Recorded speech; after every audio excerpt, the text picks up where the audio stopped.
નમસ્કાર, આપ જોઈ રહ્યા છો ઇન્ડિયા ન્યૂઝ ગુજરાત અને હું છું આપની સાથે કોમલ અગ્રવાલ। શરૂઆત કરી મહત્વના સમાચારોથી તો ભારતીય હવામાન વિભાગે જણાવ્યું હતું કે બંગાળની ખાડી પરનો લો પ્રેશર વિસ્તાર વધુ તીવ્ર બનશે। આઈએમડીએ કહ્યું કે રવિવારે ગંભીર ચક્રવાત રેમલ વાવાઝોડાના રૂપમાં બાંગ્લાદેશ અને તેની નજીકના બંગાળના દરિયાકાંઠે ત્રાટકશે। ચક્રવાતને કારણે 102 કિલોમીટર પ્રતિ કલાકની ઝડપે પવન ફૂંકાઈ શકે છે। હવામાન વિભાગે જણાવ્યું હતું કે ચક્રવાતી તોફાન રેમલને કારણે પશ્ચિમ બંગાળ, ઉત્તર ઓડિશા, મિઝોરમ, ત્રિપુરા અને દક્ષિણ મણિપુરના દરિયાકાંઠાના જિલ્લાઓમાં 26 અને 27 મેના રોજ ભારે વરસાદ પડી શકે છે, જેને લઈ સાવચેતીના ભાગરૂપે આઈએમડીએ દરિયામાં માછીમાર કરવા ગયેલ માછીમારોને 27 મે સુધી કિનારા પાછા ફરવા અને બંગાળની ખાડીમાં ન જવાની સલાહ આપી છે। આઈએમડીએ જણાવ્યું કે 27 મે 2024ના રોજ આસામ, મેઘાલય અને અરુણાચલ પ્રદેશમાં ભારેથી અતિભારે વરસાદ થઈ શકે છે।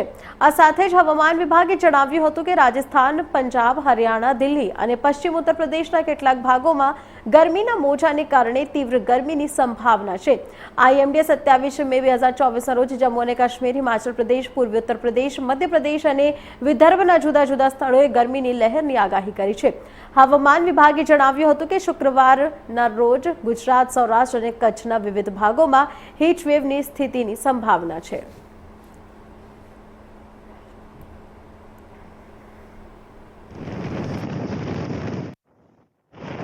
હવામાન પટેલે ગરમીને લઈ આગાહી કરી છે। આપણે જણાવી દઈએ કે 26 મે બાદ ક્રમશઃ ગરમીમાં ઘટાડો થશે, તેમજ 27 થી 29 મે થી ગરમીમાં લોકો રાહત અનુભવશે, તેમજ મધ્ય ગુજરાતમાં 43 ડિગ્રી તાપમાન નોંધાશે, તેમજ 4 જૂનથી મહત્તમ તાપમાન 41 ડિગ્રી જોવા મળશે। અંબાલાલ પટેલના જણાવ્યા અનુસાર 8 જૂન દરમિયાન પવન ફૂંકાશે અને મે મહિનાના અંતમાં અરબ સાગરમાં હલચલ જોવા મળશે, ત્યારબાદ ધીરે ધીરે ચોમાસું આગળ વધશે। મતલબ કે અંબાલાલના જણાવ્યા અનુસાર 8 થી 14 જૂન દરમિયાન વરસાદની શક્યતા વ્યક્ત કરવામાં આવી છે। વધુમાં અંબાલાલે જણાવ્યું કે 14 થી 28 જૂન દરમિયાન વરસાદ નોંધાશે, તો સાથે સાથે દેશમાં ઘણા ભાગોમાં પૂરની શક્યતા પણ વ્યક્ત કરવામાં આવી છે। નર્મદા, સાબરમતી, તાપી નદીના જળસ્તરમાં વધારો થશે। 4 જૂન સુધીમાં દક્ષિણ ગુજરાતના કેટલાક ભાગોમાં વરસાદ થવાની આગાહી અંબાલાલ દ્વારા કરવામાં આવી છે।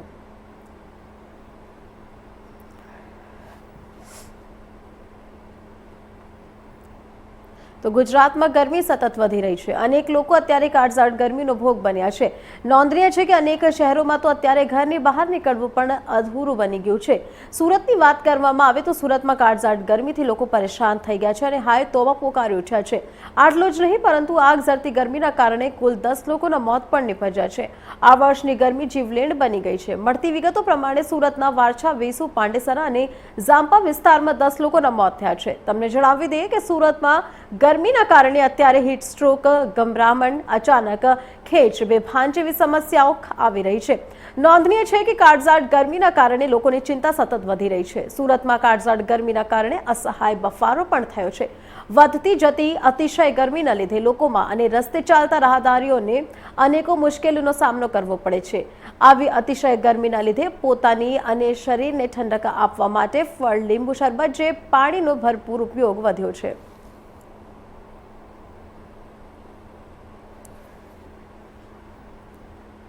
તો federation of academic association Gujarat દ્વારા આવનારા 5 દિવસ દરમિયાન શૈક્ષણિક સંસ્થાઓમાં બપોર 12 થી 4 શૈક્ષણિક કાર્ય બંધ રાખવાનો વિદ્યાર્થીઓના સ્વાસ્થ્ય હિતમાં નિર્ણય કરવામાં આવ્યો છે।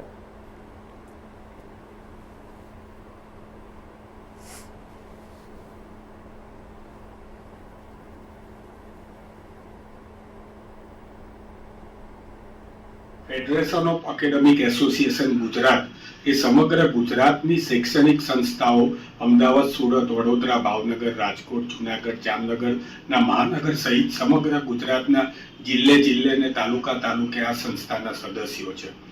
ફેડરેશનની કમિટીની કોર કમિટીની બેઠકમાં નક્કી કરવામાં આવ્યું છે કે જે પ્રમાણે ગુજરાતમાં રેડ એલર્ટ અને ઓરેન્જ એલર્ટ આવનારા 5 દિવસોની અંદર થવામાં આવનાર છે, ત્યારે ગરમીના પ્રકોપના કારણે સમગ્ર ગુજરાતની અંદર વિદ્યાર્થીઓના સ્વાસ્થ્યના હિતલક્ષી નિર્ણય લઈને બપોરે 12 થી 4 એ એજ્યુકેશન સંસ્થાઓનું શૈક્ષણિક કાર્ય બંધ રાખવાનો નિર્ણય લીધેલ છે। અને જે પ્રમાણે ગરમી વધારે છે તો જે સંસ્થાઓ પાસે એર કન્ડિશનની અથવા તો કુલરની વ્યવસ્થા છે ત્યાં સવારના અને સાંજના ટાઈમમાં પણ એર કન્ડિશનની વ્યવસ્થા રાખવામાં આવે. ગરમી માટે જો કોઈ વિદ્યાર્થીને તકલીફ થઈ હોય તો લીંબુ પાણીથી માંડીને ઇલેક્ટ્રોન પાવડરથી માંડીને SOSની મેડિકલ કિટની પણ વ્યવસ્થા ઉપલબ્ધ કરાવવામાં આવશે. આમ આવનારા દિવસોની અંદર ગરમીની સાથે આપ સૌ સાથે મળીને આપણે સૌ સાથે મળીને સમાજલક્ષી કાર્યથી આપણે ગરમીને માત કરી શકીશું.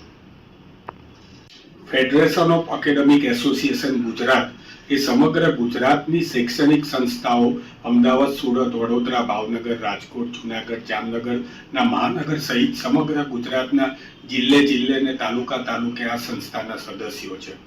ફેડરેશનની જૂનાગઢ કૃષિ યુનિવર્સિટી ખાતે આવેલ કૃષિ વિકાસ ભવનમાં ગુજરાતભરના 75થી વધારે આગાહીકારો એકઠા થયા હતા અને આગામી ચોમાસું કેવા રહેશે એ સમગ્ર દેશભર માટે કેવું રહેશે તેની આગાહી કરવામાં આવી હતી, જેમાં નિષ્ણાતોના મત મુજબ આ વર્ષે ચોમાસું સારું અને લાંબુ રહેશે, જેમાં ખાસ કરીને કુતિયાળા તાલુકાના કેવલકા ગામના આગાહીકાર ભીમભાઈ આઢેદરએ પશુ પક્ષીઓની બોલી પરથી આગાહી કરતા જણાવ્યું હતું કે આ વર્ષે ચોમાસું 6 મહિના જેટલું લાંબુ ચાલશે.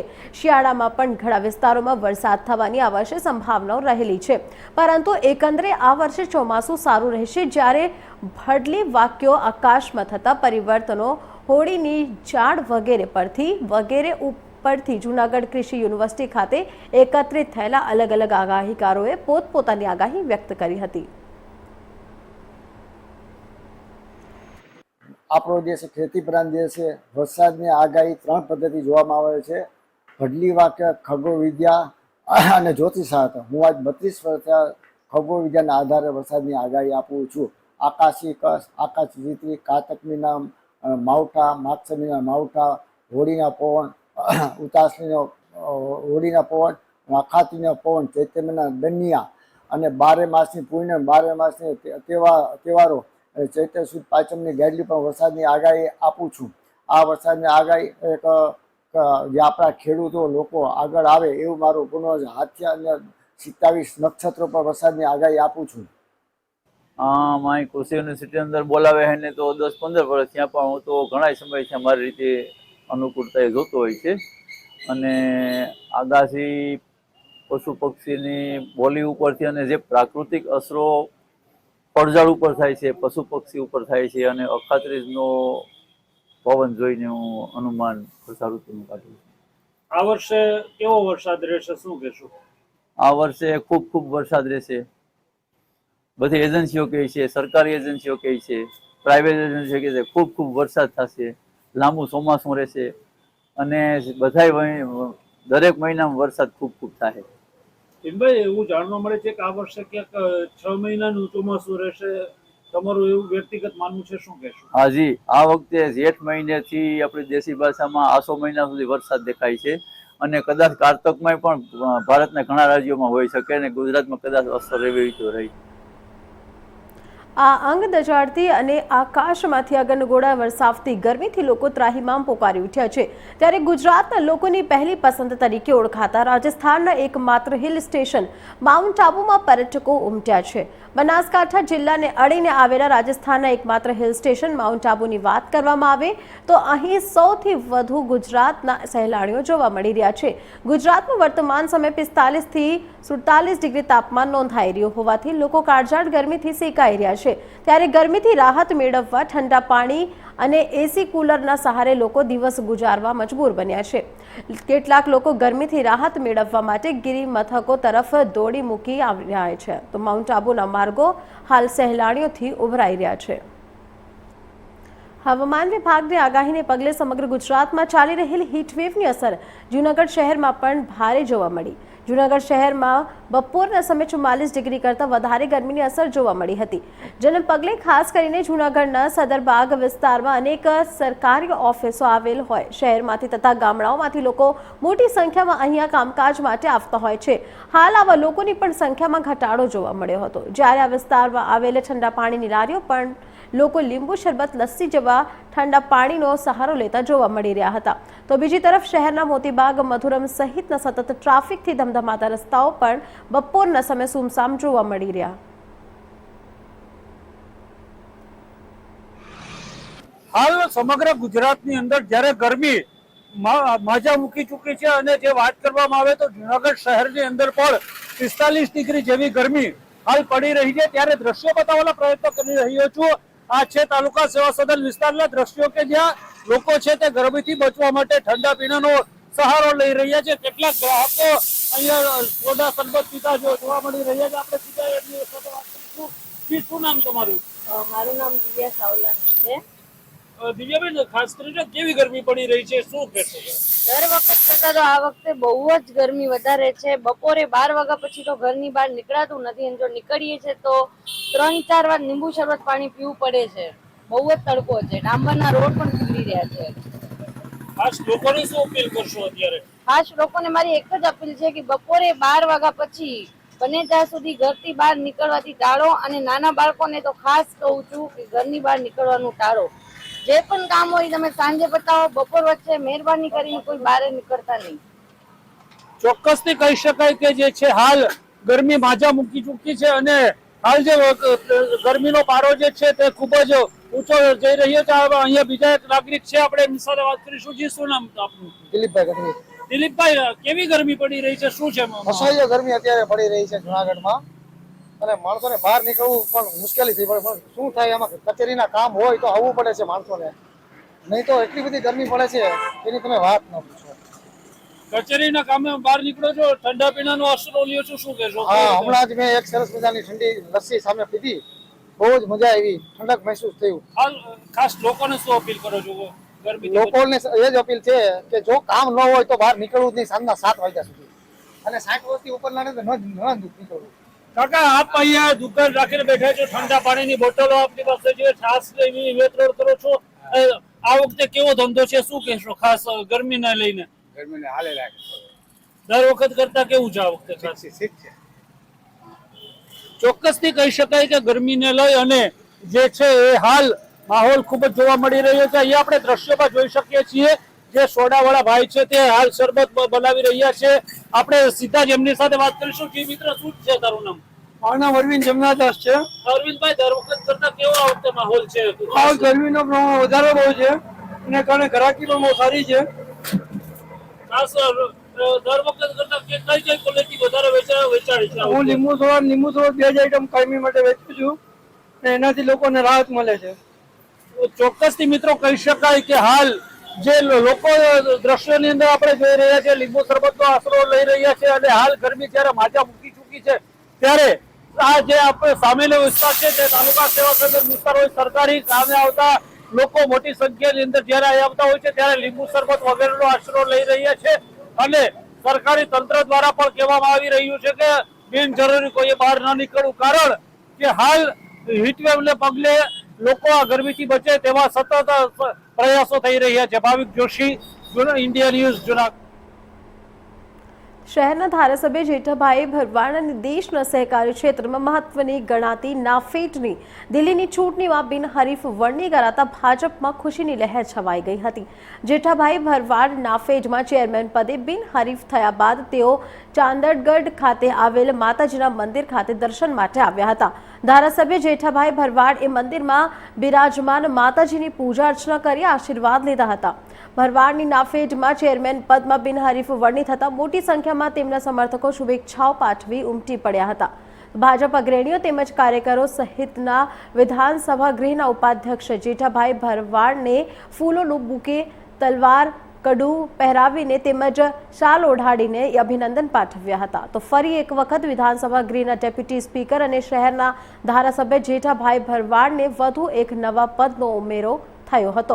વિધાનસભા ગૃહના ઉપાધ્યક્ષ જેઠાભાઈ ભરવાડ એ જણાવ્યું હતું કે દેશના જે ખેડૂતો છે એમને પૂરતા પ્રમાણમાં ભારત સરકાર રૂપિયા આપતી હોય, સબસિડીના ભાગરૂપે ખેડૂતોના ઘર સુધી પૂરેપૂરા રૂપિયા મળતા થાય અને મળવા જોઈએ તે દિશામાં કામ કરવાના છે અને ખેડૂતોના હિતના નિર્ણયો બોર્ડની અંદર લેવામાં આવશે અને નાફેડમાં ચેરમેન પદ મને મળ્યું છે એની મેં કલ્પના પણ ન કરી હતી।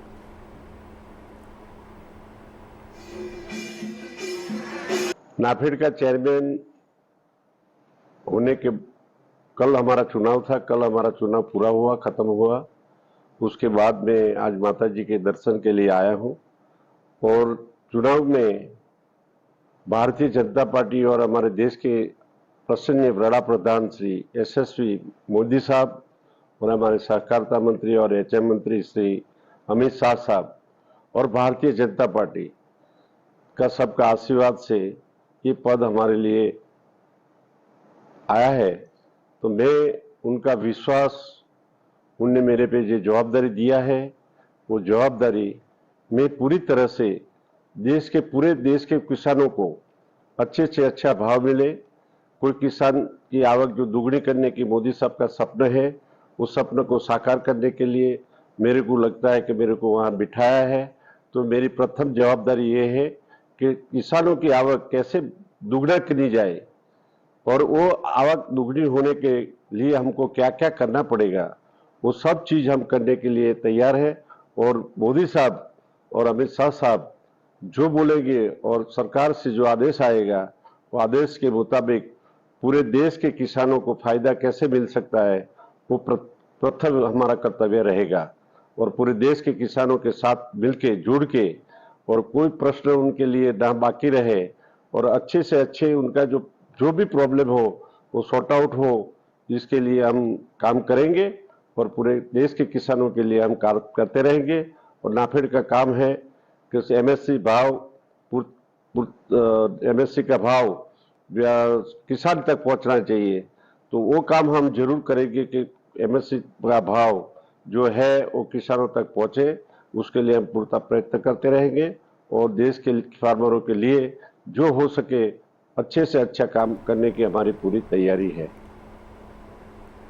પાલનપુર ખાતે છેલ્લા 14 વર્ષથી જિલ્લા પોલીસ વડાની ગાડી ચલાવતો પોલીસ જવાન લોકોને પર્યાવરણનું જતન કરવા તેમજ વધુમાં વધુ વૃક્ષો વાવી તેનો ઉછેર કરવાનો સંદેશો આપવા સાયકલ પર 4 ધામ અને 12 જ્યોતિર્લિંગની યાત્રાએ જવા પોલીસ હેડક્વાર્ટર ખાતેથી પ્રસ્થાન કરતા તેને પોલીસ સ્ટાફ અને અધિકારીઓ દ્વારા મંગલ યાત્રાને શુભેચ્છાઓ પાઠવવામાં આવી હતી। હિન્દુ ધર્મના 4 ધામ અને 12 જ્યોતિર્લિંગની યાત્રાનું વિશેષ ધાર્મિક મહત્વ રહેલું છે।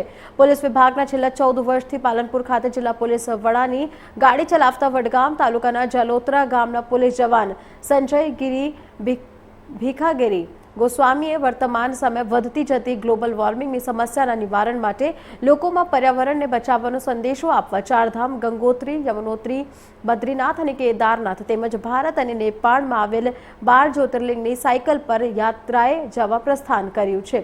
દેશમાં 16,000 કિલોમીટરનું અંતર કાપી 22 રાજ્યોમાં આવેલ ધાર્મિક સ્થળોની મુલાકાત લઈ લોકોને પર્યાવરણનું જતન કરવા સાયકલ ચલાવી ઈંધણ બચાવવા તેમજ પોલીસના સેવા, સુરક્ષા અને શાંતિનો સંદેશો આપવા આવેશ અને જો કે 1 વર્ષની આ યાત્રાએ નીકળેલ પોલીસ જવાન લોકોનું આરોગ્ય સુખકારી જળવાઈ રહે તે માટે હોટેલ કે બહાર જમવાનું ટાળી જતા જે જમવાનું બનાવવા માટે સામાન પણ સાથે લઈ જતા પાલનપુર પોલીસ હેડક્વાર્ટર ખાતે પોલીસ સ્ટાફ અને અધિકારીઓએ તેમની આ ભારત ભ્રમણની યાત્રા શુભમય બની રહે તેવી શુભેચ્છાઓ પાઠવી હતી।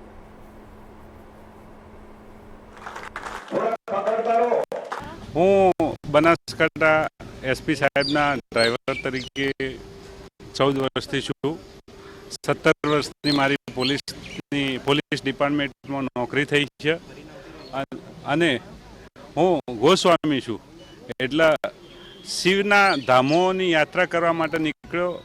નંબર 2, હું એ સંદેશથી નીકળ્યો છું કે સાયકલ ચલાવો, પર્યાવરણ બચાવો, ઈંધણ ઓછું બચે સાયકલ ચલાવો તો, એ માટે કરી અને વધુ વૃક્ષો વાવો તો પર્યાવરણ બચશે। એ યાત્રાથી હું અહીંથી મા અંબાના આશીર્વાદ લઈ ત્યાંથી અમૃતસર, વૈષ્ણવદેવી, અમરનાથથી 4 ધામ ગંગોત્રી, યમનોત્રી, બદ્રીનાથ, કેદારનાથ, ત્યાંથી અયોધ્યા, કાશી, પછી નેપાળ, કાઠમંડુથી કલકત્તા, દેવઘર જ્યોતિર્લિંગ। આજરોજ બનાસકાંઠા જિલ્લા પોલીસમાં ફરજ બજાવતા શ્રી સંજય ગિરી ગોસ્વામી જેઓ હાલમાં બનાસકાંઠા પોલીસ અધિક્ષક શ્રીના ડ્રાઈવર તરીકે, સારથી તરીકે ફરજમાં ચાલુ છે। તેઓએ એક સંકલ્પ કર્યો હતો કે શિવ યાત્રા દરમિયાન સમગ્ર ભારત દર્શન, 4 ધામની યાત્રા તેમજ 12 જ્યોતિર્લિંગનો અને ટોટલ એમાં 22 રાજ્યો અને જેનું આખું કિલોમીટર આપણે જોઈએ તો 16,000 કિલોમીટરનું અમને પ્રવાસનું આયોજન કર્યું હતું। આજ રોજ વૈશાખી પૂનમના દિવસે એમનું લીલી ઝંડી બતાવીને આજથી એમનું પ્રસ્થાન કરવામાં આવ્યું છે. આ સમગ્ર પ્રવાસ દરમિયાન એ જે અલગ અલગ જગ્યાઓ જ્યાં પ્રવાસ કરશે ત્યાં ખાસ કરીને જે પવિત્ર જે 4 સિદ્ધધામ જે યાત્રા સ્થળ છે ત્યાં પણ એ મુલાકાત કરશે. અને આ સમગ્ર રૂટ દરમિયાન જે ખાસ કરીને પર્યાવરણ બચાવો એને જે સંકલ્પ એમને લીધો છે અને વધુ વૃક્ષો વાવો એ ખાસ એ સંદેશો પાઠવવા માગે છે. તદુપરાંત જે ગુજરાત પોલીસનો જે સંદેશ છે સેવા સુરક્ષા શાંતિ એનો પણ મેસેજ અને એની સુવાસ જે આ સમગ્ર ભારત વર્ષમાં એ ફેલાવશે. અમને વિશ્વાસ છે કે અમારા પોલીસ જવાન એ આ યાત્રા ખૂબ જ સુખદ. તો હાલ સમાચારમાં આટલું જ. વધુ સમાચાર માટે જોતા રહો ઇન્ડિયા ન્યૂઝ ગુજરાત, ગુજરાતની ધડકન. નમસ્કાર.